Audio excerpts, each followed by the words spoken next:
दोस्तों, स्वागत है आपका मेरे YouTube चैनल इंग्लिश बाबू पर। और आज मैं फिर हाजिर हूँ आपके साथ एक नई स्टोरी लेकर। और दोस्तों, आज जो स्टोरी मैं आपके लिए लेकर आया हूँ ये एक मॉरल स्टोरी है और बहुत ही अच्छी मज़ेदार कहानी है, अच्छे से मॉरल के साथ। उसके अलावा दोस्तों, आज की इस स्टोरी में आपको कुछ एडवांस लेवल के वर्ड मीनिंग सीखने को मिलेंगे, उनकी करेक्ट प्रोनाउंसिएशन के बारे में पता चलेगा और हमेशा की तरह जो इसका ग्रामर का पार्ट है उसे बिल्कुल डिटेल में कवर करेंगे, तो एक एक स्ट्रक्चर को आप बड़ी आसानी से सीख पाएंगे। तो चलिए दोस्तों, आज की इस कहानी को हम शुरू करते हैं और सबसे पहले कहानी का टाइटल देखते हैं। कहानी का टाइटल है द ग्रीडी ब्राह्मण। क्या मतलब हुआ दोस्तों? ग्रीडी एडजेक्टिव है जिसका अर्थ होता है लालची, लालची ब्राह्मण। तो दोस्तों, ये आज की इस कहानी का टाइटल है, शीर्षक है। और अब मैं इसे पढ़ना शुरू करता हूँ। आप लोगों से रिक्वेस्ट है आप कहानी को बिल्कुल ध्यान से सुने, और यदि आज की कहानी में आपको कोई भी नया शब्द या फिर नया स्ट्रक्चर मिले तो आप उसको नोट करें, और यदि कहानी अच्छी लगे तो लाइक भी ज़रूर करें। तो चलिए इसको शुरू करते हैं। Once there lived 4 Brahmans. क्या मतलब हुआ दोस्तों? ये जो वाक्य है ये एक पास्ट इंडेफिनिट का अफर्मेटिव वाक्य है, और पास्ट इंडेफिनिट में जब हम अफर्मेटिव का वाक्य बनाते हैं तो वहाँ वर्ब की सेकंड फॉर्म का यूज़ किया जाता है। LIVE लिव का मतलब होता है किसी स्थान पर रहना, किसी स्थान पर निवास करना, और ये सेकंड फॉर्म है lived. Once there lived 4 Brahmans. एक बार 4 ब्राह्मण रहते थे। Once they decided to go in search of knowledge. दोस्तों, ये जो वाक्य है ये भी एक पास्ट इंडेफिनिट का अफर्मेटिव वाक्य है जहाँ पर सेकंड फॉर्म लगाई जाती है। डिसाइड का मतलब होता है फैसला करना, निर्णय करना, और सेकंड फॉर्म है डिसाइडेड। और दोस्तों, इस वाक्य में 2 वर्ब का यूज़ किया गया है वाक्य को बनाने में। तो जब आप कोई भी ऐसा वाक्य बनाते हैं जहाँ पर आप 2 क्रियाओं का मतलब कि 2 वर्ब का प्रयोग करना चाहते हैं, तो पहली वर्ब के बाद हमें टू का यूज़ करना होता है कंजक्शन के रूप में, और टू के बाद हमें वर्ब की फर्स्ट फॉर्म लगानी होती है। जब आप दूसरी वर्ब यूज़ करेंगे तब आपको वर्ब की फर्स्ट फॉर्म का ही यूज़ करना होगा। तो क्या अर्थ हुआ? वंस एक बार, दे डिसाइडेड। दोस्तों, दे का मतलब होता है वे या फिर वे लोग। जब सब्जेक्ट में एक से अधिक लोग शामिल होते हैं तो दे का यूज़ किया जाता है, और दे एक प्लूरल नाउन है। तो क्या अर्थ हुआ कि एक बार उन्होंने फैसला किया टू गो जाने का, इन सर्च ऑफ नॉलेज। सर्च मतलब तलाश, नॉलेज मतलब कि ज्ञान की तलाश में जाने का। तो पूरी लाइन का क्या अर्थ निकला? Once they decided to go in search of knowledge. एक बार उन्होंने ज्ञान की खोज में जाने का फैसला किया। They had heard about a famous sage by the name of Nand Kishore. दोस्तों, ये जो वाक्य है ये एक पास्ट परफेक्ट का सेंटेंस है। पास्ट परफेक्ट का मतलब होता है पास्ट में किसी क्रिया का पूरा होना, पाए जाना। वह आया था, गया था, लिया था, दिया था, चुका था। इस तरह के जो शब्द हैं वो पास्ट परफेक्ट की टेल पर पाए जाते हैं, और पास्ट परफेक्ट में हैड का इस्तेमाल किया जाता है हेल्पिंग वर्ब के रूप में। साथ में वर्ब की थर्ड फॉर्म लगाई जाती है। HEAR हियर मतलब होता है सुनना, और दोस्तों ये थर्ड फॉर्म है हर्ड। वैसे दोस्तों ये सेकंड फॉर्म भी है, उसके अलावा ये थर्ड फॉर्म भी है, तो यहाँ पर इसे थर्ड फॉर्म के रूप में प्रयोग किया गया। दे हैड हर्ड, उन्होंने सुना था, अबाउट अ फेमस सेज। दोस्तों, सेज का मतलब होता है साधु सन्यासी। उन्होंने एक मशहूर साधु के बारे में सुना था, by the name of Nand Kishore नामक। तो पूरी लाइन का क्या अर्थ निकला? They had heard about a famous sage by the name of Nand Kishore. उन्होंने नंद किशोर नामक एक प्रसिद्ध साधु के बारे में सुना था। They decided to go to him for knowledge. और दोस्तों, ये भी पास्ट इंडेफिनिट का वाक्य है जहाँ पर सेकंड फॉर्म लगाई जाती है, जैसा यहाँ देख सकते हैं सेकंड फॉर्म। और ऑलरेडी जैसा मैंने आपको बताया कि जब हम 2 वर्ब का प्रयोग करते हैं तो पहली वर्ब के बाद हमें टू का यूज़ करना है, टू के बाद वर्ब की फर्स्ट फॉर्म लगाई जाती है। दे डिसाइडेड, उन्होंने फैसला किया, टू गो जाने का, टू हिम उनके पास, फॉर नॉलेज ज्ञान के लिए। पूरी लाइन का क्या अर्थ निकला? They decided to go to him for knowledge.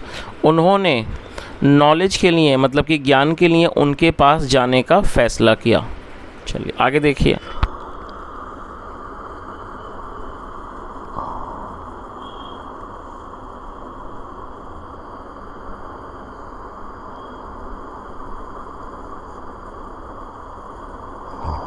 When they reached his ashram, they found that he was sitting in a samadhi। क्या अर्थ हुआ? When they reached his ashram, दोस्तों ये भी पास्ट इंडेफिनिट का वाक्य है जहाँ पे सेकंड फॉर्म लगाई जाती है REACH। रीच का मतलब होता है किसी स्थान पर पहुँचना और सेकंड फॉर्म में reached. When they reached his आश्रम, वैन का मतलब होता है कब या फिर जब। और दोस्तों ये जो वैन है ये एक इंट्रोगेटिव वर्ड है, उसके अलावा ये एक साधारण शब्द भी है, तो इसे इंट्रोगेटिव में भी प्रयोग किया जाता है और इसको अफर्मेटिव वाक्यों में भी यूज़ किया जाता है। तो वैन क्या अर्थ हुआ इस लाइन का? वैन दे रीच्ड हिज आश्रम, जब वे उनके आश्रम में पहुँचे, दे फाउंड उन्होंने पाया, और ये सेकंड फॉर्म में पास्ट इंडेफिनिट का वाक्य है। दे फाउंड उन्होंने पाया दैट की ही वॉज सिटिंग इन अ समाधि। दोस्तों ये पास्ट कॉन्टिन्यूस का सेंटेंस है जहाँ पर वॉज वर्ब के साथ फोर्थ फॉर्म लगाई जाती है। और दोस्तों यहाँ पर एक इन्फॉर्मेटिव चीज़ मैं आपको बताना चाहूँगा, जब हम कोई ऐसा वाक्य बनाएंगे जहाँ एक ही वाक्य में दो अलग अलग क्रियाएं हो रही होंगी और पहला जो वाक्य है वो पास्ट का मतलब कि दोनों ही वाक्य पास्ट के हैं, तब जब हम उसको ट्रांसलेट करेंगे तो पहला वाक्य तो पास्ट में ही ट्रांसलेट किया जाएगा, लेकिन जो दोस्तों दूसरा वाक्य होगा वो प्रेजेंट में ट्रांसलेट किया जाता है। चलिए तो आप इसकी मीनिंग को अब आसानी से समझ जाएंगे। व्हेन दे रीच्ड हिज आश्रम, जब वे लोग, या कह सकते हैं जब वे। और दोस्तों ये दे किसके लिए यूज़ किया गया? ये जो चार ब्राह्मण हैं उनके बारे में ये यूज़ किया गया है। व्हेन दे रीच्ड हिज आश्रम, जब वे उनके आश्रम में पहुँचे, दे फाउंड उन्होंने पाया कि ही वॉज सिटिंग इन अ समाधि, की वो एक समाधि में बैठे हुए हैं। और ये ही जो है किसके लिए यूज़ हुआ है? ये जो साधु हैं उनके लिए यूज़ किया गया, जिनका नाम है नंद किशोर। आगे देखिए। After a long time the sage opened his eyes, और ये भी पास्ट इंडेफिनिट का वाक्य है, सेकंड फॉर्म लगाई गई है। ओपन मतलब खोलना, second form opened. After a long time का मतलब हुआ कि लंबे समय के बाद। The sage opened his eyes, लंबे समय के बाद साधु ने अपनी आंखें खोली। आगे देखिए। ही सॉ द 4 ब्राह्मण boys kneeling in front of him in reverence. और दोस्तों नीलिंग का मतलब होता है घुटने टेक कर बैठना, और रिवरेंस एक नाउन है जिसका मतलब होता है सम्मान में। तो क्या अर्थ हुआ? और ये जो वाक्य है दोस्तों ये भी पास्ट का वाक्य है जहाँ पे सेकंड फॉर्म लगाई गई है। ही सॉ उन्होंने देखा, द 4 ब्राह्मण बॉयज़ उन्होंने देखा कि 4 ब्राह्मण लड़के नीलिंग घुटने टेक कर बैठे हुए हैं इन फ्रंट ऑफ हिम उनके सामने, इन रेवरेंस सम्मान में। तो पूरी लाइन का क्या अर्थ निकला कि उन्होंने देखा कि उनके सामने 4 ब्राह्मण लड़के सम्मान में उनके सामने घुटने टेक कर बैठे हुए हैं। ही वॉज वेरी प्लीज्ड, वह बहुत खुश हुए। चलिए आगे देखिए।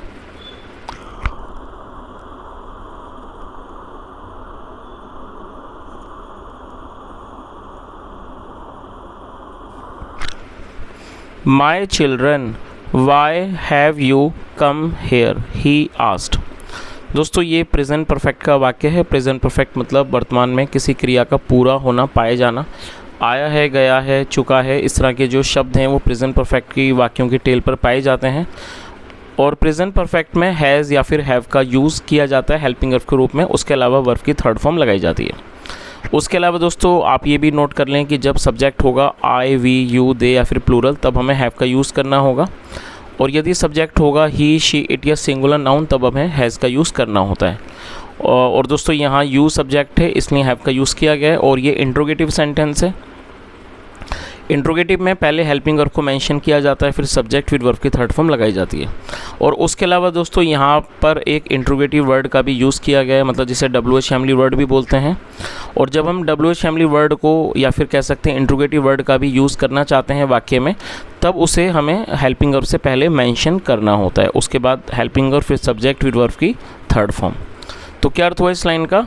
माई चिल्ड्रन, मेरे बच्चों, why have you come here, why मतलब क्यों, ही आस्क्ड उन्होंने पूछा, मेरे बच्चों, why have you come here, आप यहाँ क्यों आए हो।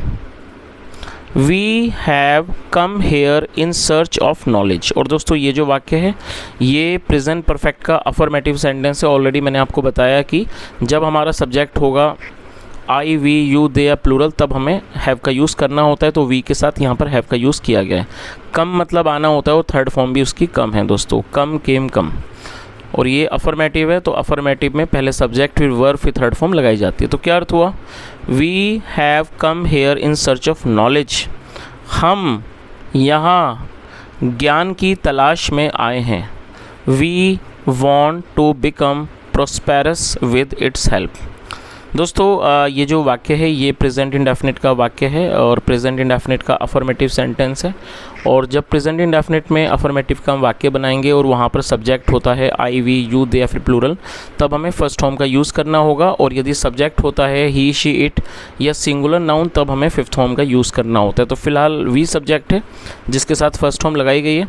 और दोस्तों जैसा ऑलरेडी मैंने ऊपर आपको बताया था, जब हम दो वर्ब का प्रयोग करना चाहेंगे तो दूसरी वर्ब को लगाने से पहले हमें टू का यूज़ करना है कंजक्शन के रूप में, और टू के बाद वर्ब की फर्स्ट फॉर्म लगाई जाती है।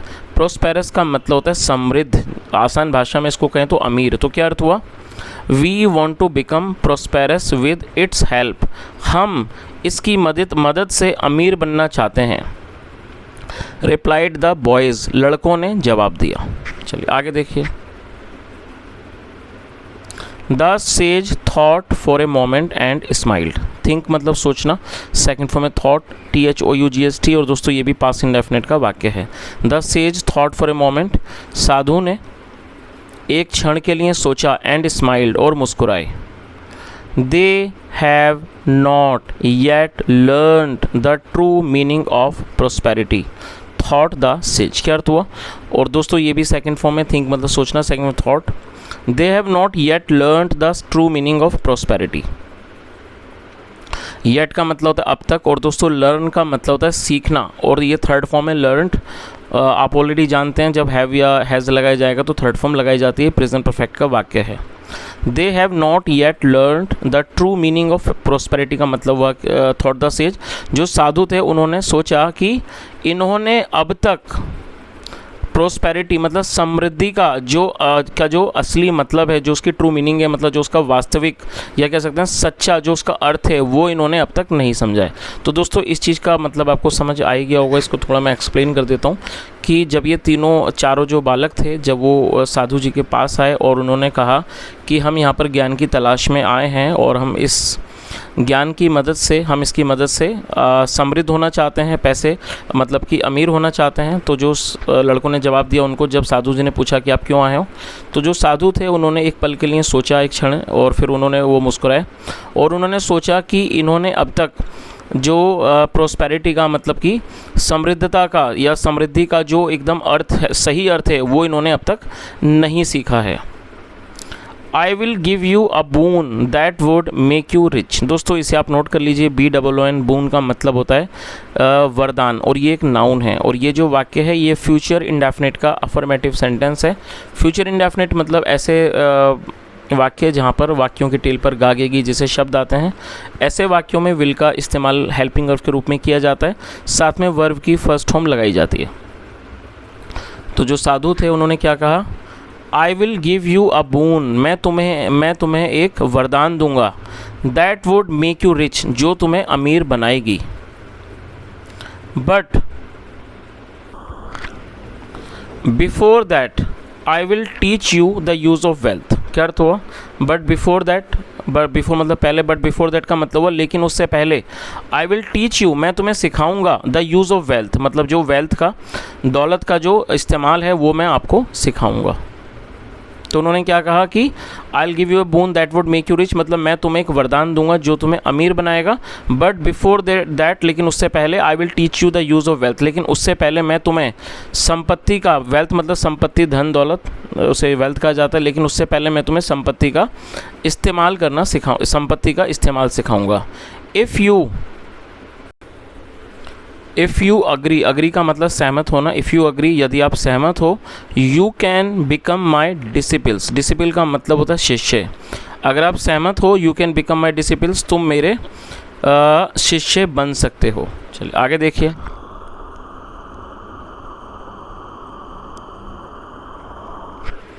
The four boys readily agreed. Readily का मतलब होता है तुरंत, जल्दी से, और ये भी पास्ट का वाक्य है जहाँ सेकंड फॉर्म लगाई गई है रेडी। और दोस्तों रेडिली जो है एडवर्ब है। एडवर्ब का मतलब होता है ऐसा शब्द जो किसी वर्ब की विशेषता के बारे में बताता है।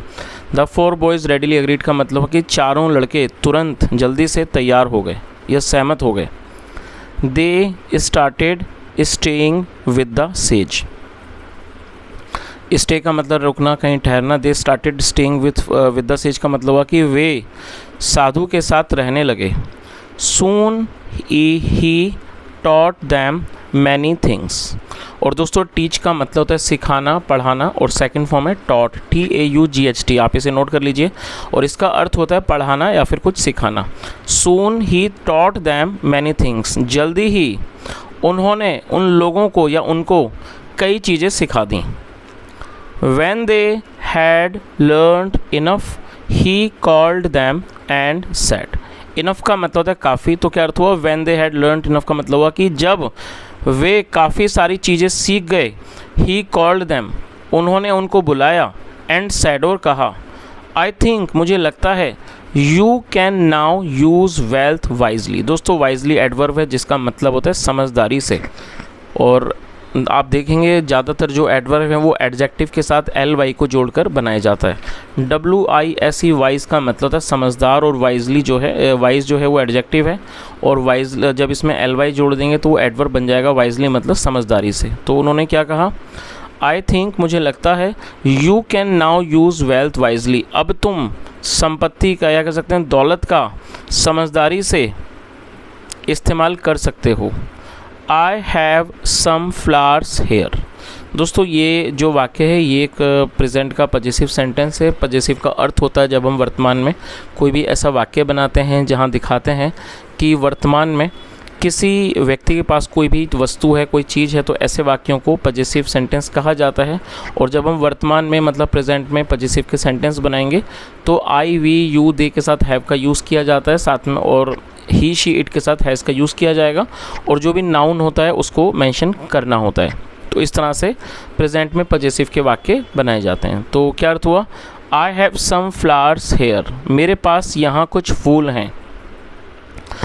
Take them with you. दोस्तों देखिए ये जो सेंटेंस है ये एक इम्पेरेटिव सेंटेंस है। इम्पेरेटिव का अर्थ होता है जब हम पहले आप इसकी हिंदी समझ लीजिए। इम्पेरेटिव का अर्थ होता है आदेशात्मक वाक्य। ऐसे वाक्य जहाँ पर किसी भी तरह का कोई आदेश होता है तो इस तरह के वाक्यों को इम्पेरेटिव कहा जाता है। और दोस्तों इम्पेरेटिव जब हम वाक्य बनाएंगे तो इम्पेरेटिव सेंटेंसेस में कभी भी सब्जेक्ट को या फिर किसी भी तरह की हेल्पिंग वर्ब को मेंशन नहीं करना होता है। सिर्फ वर्ब की फर्स्ट फॉर्म और ऑब्जेक्ट को लेकर वाक्य को बनाया जाता है। तो क्या अर्थ हुआ? Take them with you. इन्हें अपने साथ ले जाओ।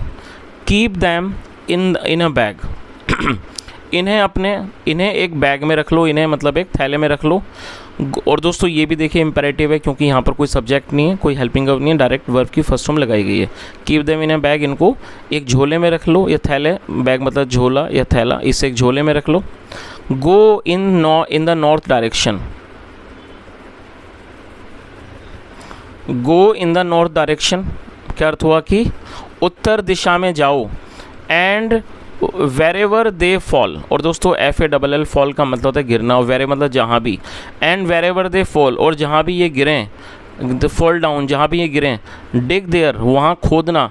And you will find wealth, और तुम्हें संपत्ति मतलब ये कह सकते हैं तुम्हें जो वेल्थ है, धन है, वो मिलेगा। तो इस तरह से पूरी लाइन का क्या अर्थ हुआ? उन्होंने क्या कहा? गो इन द नॉर्थ डायरेक्शन, उत्तर दिशा में जाओ। And wherever they fall down, और जहाँ भी ये गिरते हैं। डिग देयर, वहाँ खुदाई करो। And you will find wealth, और तुम्हें धन मिल जाएगा। फाइंड मतलब मिलना। आगे देखिए।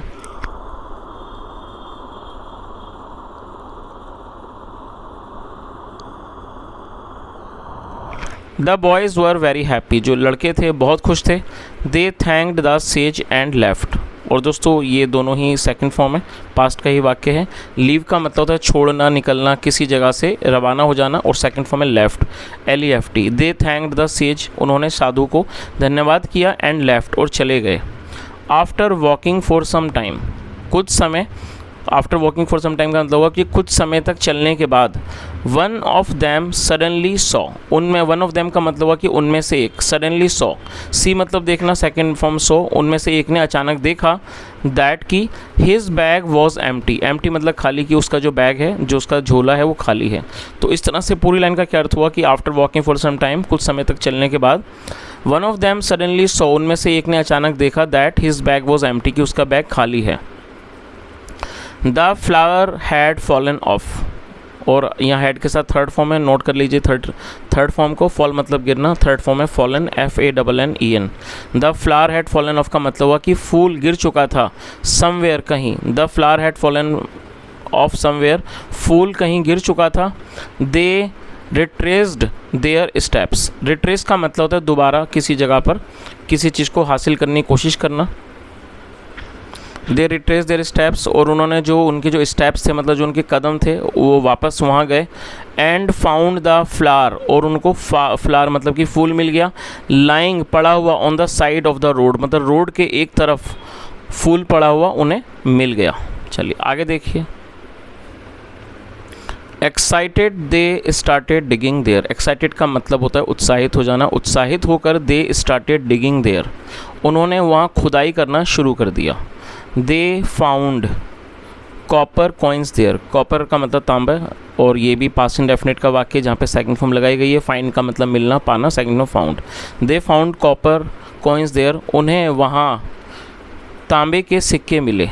The boy whose flower had fallen down said, जो लड़का था हुज, दोस्तों WHOS, हुज का मतलब होता है किसका या फिर जिसका। The boy whose flower had fallen का अर्थ हुआ कि लड़का, वो लड़का जिसका फूल गिरा था। सैड, उसने कहा there is enough here for all of us, उसने क्या कहा कि फॉर ऑल ऑफ अस मतलब हुआ कि हमारे लिए, हम सबके लिए यहाँ पर्याप्त है। Let's distribute it among ourselves and go back, और डिस्ट्रीब्यूट मतलब बांटना। तो उसने क्या कहा कि चलो आओ हम इस सबको आपस में, अमंग मतलब आपस में इसको बांट लेते हैं, एंड गो बैक, और वापस चलते हैं। But the others disagreed and said they wanted their own flowers to fall down, क्या अर्थ हुआ? बट द अदर्स डिसअग्रीड, दोस्तों डिसअग्री का मतलब होता है असहमत हो जाना, लेकिन जो अन्य थे वो असहमत हो गए। एंड सैड, और कहा they wanted their own flowers to fall down, मतलब वह चाहते हैं कि उनका खुद का मतलब अपना जो उनके खुद के फूल हैं वो नीचे गिरें। तो दोस्तों इस चीज़ का मतलब आपको समझ ही आ गया होगा। जो साधु जी थे उन्होंने उन चारों लड़कों को फूल दिए और कहा कि आप उत्तर दिशा में जाओ और जहाँ भी ये फूल गिरें आप वहीं खुदाई करना और आपको वहाँ पर जो धन है वो मिलेगा। इस तरह से ये चारों जो बालक थे वो आगे गए और उनमें से एक जो था उसका एक फूल गिर गया, और जब उन्होंने उस जगह की खुदाई की तब उन्हें वहाँ पर जो कॉइन्स थे मतलब जो कॉपर कॉइन्स थे वो उनको मिले। तो वो जो लड़का था, जो बालक था, उसने कहा कि यहाँ पर हम सबके लिए पर्याप्त मात्रा में धन है, चलो हम इसको आपस में बांट लेते हैं, वापस चलते हैं। लेकिन जो दूसरे लोग थे जो बाकी थे वो क्या थे, वो असहमत हो गए और उन्होंने कहा कि मतलब कि वो चाहते हैं कि उनका फूल भी गिरे। That one boy returned back, और जो एक लड़का था वन बॉय रिटर्न बैक वो वापस लौट गया। While the others went on, जबकि जो बाकी थे वो वेंट ऑन, वो चलते रहे। आगे देखिए। On the second day the second boys flower fell down, और दोस्तों ये भी पास्ट इंडेफिनिट का वाक्य है जहाँ पर सेकंड फॉर्म लगाई गई है। FALL फॉल मतलब गिरना, second form fail. On the second day का मतलब हुआ कि दूसरे दिन the second boys flower fell down, दूसरे दिन दूसरे लड़के का फूल नीचे गिर गया। वैन ही डग देयर, दोस्तों इसे नोट कर लीजिए, डिग मतलब खोदना और ये सेकंड फॉर्म है, dug DUG। When he dug there, जब उसने वहाँ खुदाई की। ही फाउंड सिल्वर कॉइन्स, उसे सिल्वर कॉइन्स मतलब उसे चांदी के सिक्के मिले। He too offered to share them with his friends but they disagreed and went on, क्या अर्थ हुआ? he too offered to share them, और दोस्तों क्या अर्थ हुआ? उसने भी मतलब कि इस चीज़ को बांटने का उसने प्रस्ताव दिया with his those friends मतलब अपने दोस्तों के साथ। but they disagreed and went on, लेकिन वो क्या थे, वो असहमत हो गए and went on, और वो चलते रहे। चलिए आगे देखिए।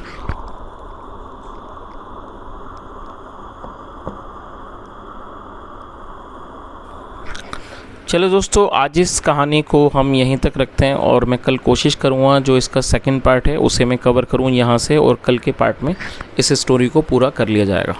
तो दोस्तों ये आज की एक कहानी थी। यदि आपको अच्छी लगी हो, पढ़ाने का प्रयास भी पसंद आया हो, तो आपसे रिक्वेस्ट है वीडियो को लाइक करें, शेयर करें, चैनल को ज़रूर सब्सक्राइब करें, और यदि सेकंड पार्ट भी आप सुनना चाहते हैं तो कमेंट में ज़रूर बताएं। यहाँ तक सुनने के लिए thank you so much. Have a nice day and bye.